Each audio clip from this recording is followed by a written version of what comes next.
Hello guys, welcome back to my mini blog. Good morning. ব্রেকফাস্টে আজকে নিয়েছি এক বাটি সবজি, মানে উইন্টারে যে সব সবজিগুলো হয়, আর মুড়ি।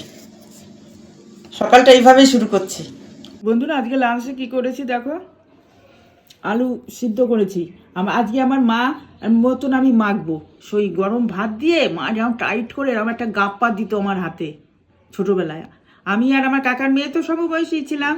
সেই আমরা ওই কিতকিত খেলতাম আর ওই গাপ্পা খেতাম এরকম করে কামড়ে। সেটা আমি করবো, সে তার জন্য দেখাবো সে কামড়াটা। আর পেঁয়াজ পোস্ত আলাদা, আর আলু পোস্ত দুষ্টু করেছে, আর আলু ফুলকপি ডালনা, মশলা রাইস, চিকেন, আর এমনি প্লেন রাইস, আর আমার তেঁতুলের টক।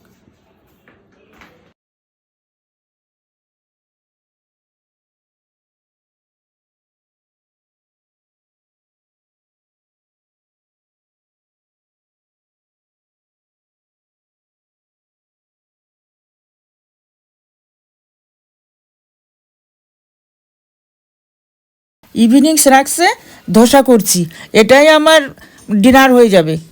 তাহলে আজকের মতন টাটা, ভালো থেকো। আবার অন্য দিন অন্য কোনো নতুন ভিডিও নিয়ে দেখা হবে।